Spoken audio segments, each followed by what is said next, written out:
साथियों,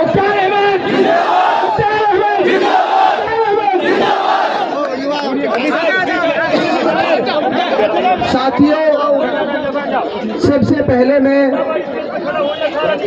इलाके की बिरादरी, सम्मानित बिरादरी, मेरे बड़े लोगों को, बुजुर्गों को मैं चाहता हूं इनका तालियों की गड़गड़ाहट के साथ एक बार सम्मान आप कर दें।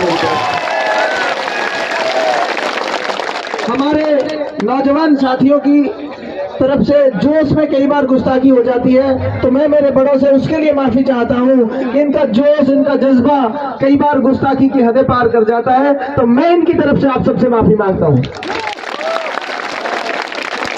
सही बात यह है, सालों साल से जो छटपटाहट थी, जो अंदर ही अंदर घुटन थी, ये उससे आजादी के लिए एक तरह से उबाल मार रहा है इनका जोश।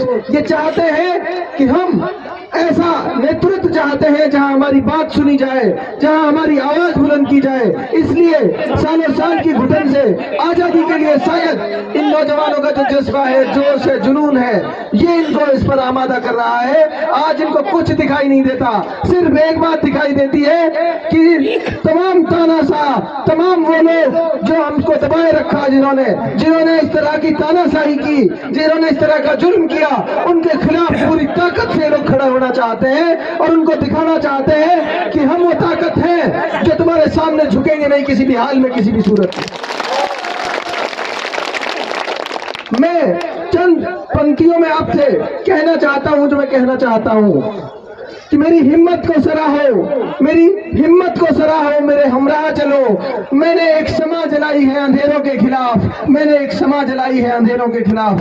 साथियों, जिस अंधेरा, जिस घुटन से हम सब जी रहे थे, हम नौजवानों ने हिम्मत की, आज उसका नतीजा यह है कि इलाके का हर नौजवान, इलाके का बच्चा, हर बूढ़ा, हर जवान ये कहने लगा है कि नहीं, हम हमारे अधिकार हम लेकर रहेंगे। और सियासत के उन तानाशाहों को, उनका घमंड आप लोगों ने चूर चूर कर दिया है। आपकी ताकत है नौजवानों।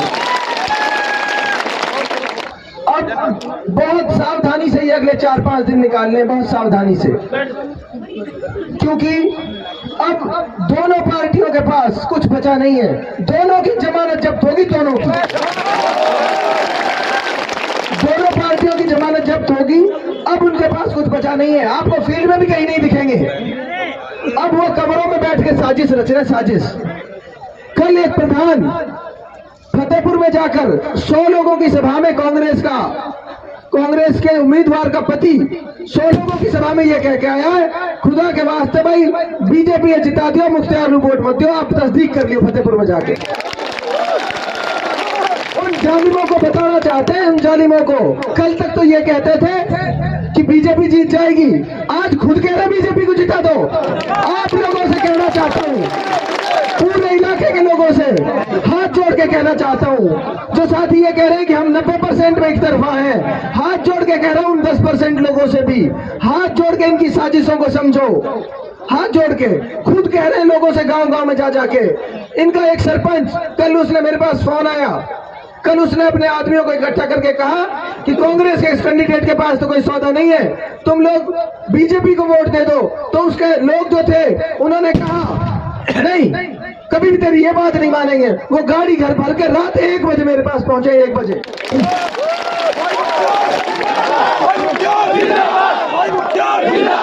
1 बजे वो लोग मेरे पास पहुंचे, उन्होंने कहा हमारा सरपंच ये कह रहा है बीजेपी को वोट दे दो। हमने उससे कह दिया तेरे कहने से वोट नहीं देंगे, सरपंच की वोट अगर तुझे चाहिए तो हमारे साथ आ जा, नहीं तो तेरा ठग लगा देंगे। ये जनता का चुनाव है, जनता का। आपने पहले कभी, मैंने अपनी उम्र में कभी नहीं देखा ऐसा चुनाव। शायद आप बुजुर्ग हैं मेरे, शायद आपने भी अपने जीवन में कभी ऐसा चुनाव नहीं देखा हो। जनता चुनाव लड़ रही है, जनता, हर आदमी चुनाव लड़ रहा है, बच्चा इलाके का। अपने पैसे से, अपनी भूख प्यास, सुबह से आते हैं, रात को 12-12 बजे तक नौजवान दौड़ते हैं सड़कों पर। इनकी दौड़ भाग ने, इनकी चलत फिरत ने ये हाल कर दिया है तानाशाहों का कि जिनके पास पिछले 35 साल में नहीं गए, नौमान सरपंच के पैर जा पकड़े कल परसों, और कई सरपंच हैं जिनके पैर जा, जिनके पास 30 साल से नहीं गए उनके पैर जा पकड़े। ये ताकत है आप नौजवानों की।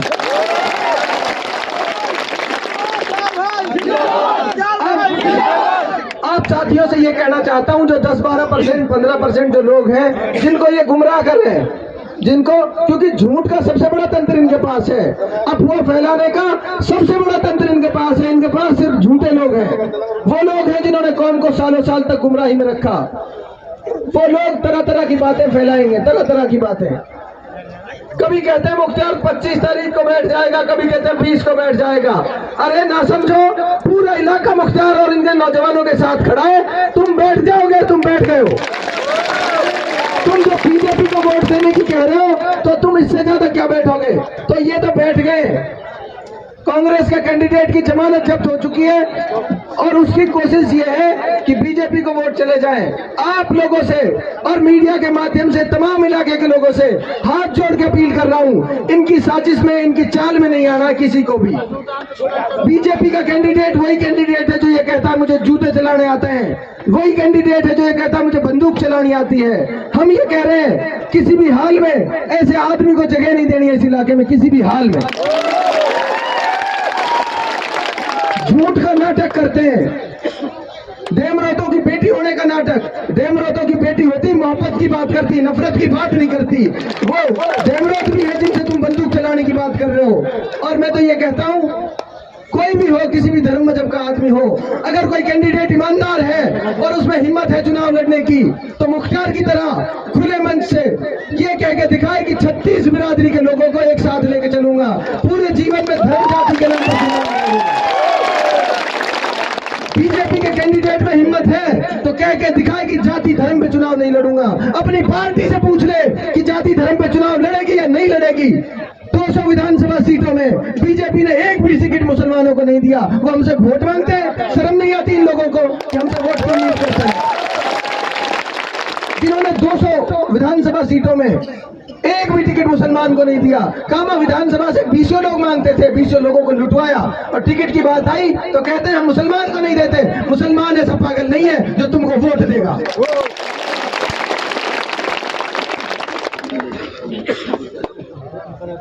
हाँ, ये सही है, मुझे याद है वो बाबा, ऐसे नहीं है, भूला नहीं हूँ। ये वही गांव है, बाबा जान लोग टुटली ले जा।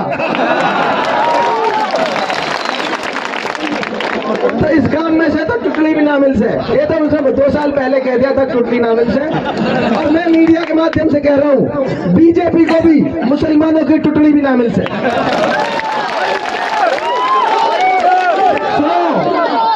कुछ ठेकेदारों ने ठेका भी लिया है पिछले 1-2 दिन में। कुछ ठेकेदारों ने दाम लेकर, दमड़ी लेकर ठेका लिया है कि मैं इतने वोट दिला दूंगा। उन ठेकेदारों से बच के रहना जिन्होंने सौदा किया है। आपके वोट और आपको बेच दिया, आपको पता ही नहीं चला। उन ठेकेदारों से भी बच के रहना है और उन ठेकेदारों को भी हमेशा हमेशा के लिए सबक सिखाना है कि वोट बेचते कैसे। आप लोगों की मैं साथियों से, जैसे मैंने पहले भी कहा, जिस दिन मैंने चुनाव की घोषणा की थी उस दिन मैंने सबसे पहली बात जो कही वो ये कही थी कि पूरे जीवन में किसी से धर्म जाति के नाम पर ना तो भेदभाव करेंगे, ना जाति धर्म के नाम पर वोट मांगेंगे। अगर बीजेपी के कैंडिडेट में हिम्मत है तो ये मंच से कहकर बताए कि मेरी पार्टी जाति धर्म के नाम पर नफरत नहीं फैलाएगी। हिम्मत नहीं है, लड़ नहीं सकते चुनाव। हमारा इलाका जिस तरह का इलाका है, इसको ऐसे व्यक्ति की जरूरत है जो तमाम जाति धर्म मजहब के लोगों को एक साथ लेकर चल सकता हो, एक आंख से सबको देख सकता हो, सबके साथ इंसाफ कर सकता हो। ऐसे आदमी की जरूरत है। अब दूसरी बात ये, कैथोड़ा में कल पूरे इलाके की, कैथोड़ा इलाके की बड़ी जनसभा है। 1 लाख लोग इकट्ठे हो रहे हैं, 1 लाख लोग कैथोड़ा में। और जिन सरपंचों के बारे में इन्होंने भ्रम फैलाया था कि वो सरपंच तो बीजेपी के साथ चले गए, 30 सरपंच एक साथ आपके साथ आ रहे हैं। 30 सरपंच कल की रैली में 30 सरपंच आपके साथ आ रहे हैं। निश्चिंत रहे, सारे के सारे लोग किसी के बहकावे में ना आए, किसी की झांसे चाल में ना आए और निकल जाए अगले 4 दिन 5 दिन के लिए चुनाव तक। सब साथी हाथ खड़ा करके बता दें कौन कौन साथी, दोनों हाथ ऊपर कर, दोनों हाथ। इंकलाब, इंकलाब, इंकलाब, इंकलाब, हमारी एकता, हमारी एकता। बहुत बहुत शुक्रिया। शुक्रिया साथियों। कल आधे से ज्यादा तादाद में कल कैथोड़ा पहुंचे, कैथोड़ा पहुंचकर इस आंदोलन को गति देने का काम करें। बहुत बहुत शुक्रिया, बहुत बहुत आभार नाश्ता पानी तैयार है कैथोड़ा में। मौका है भाई, छूटी जन धारासू 4 को बोर्ड लगा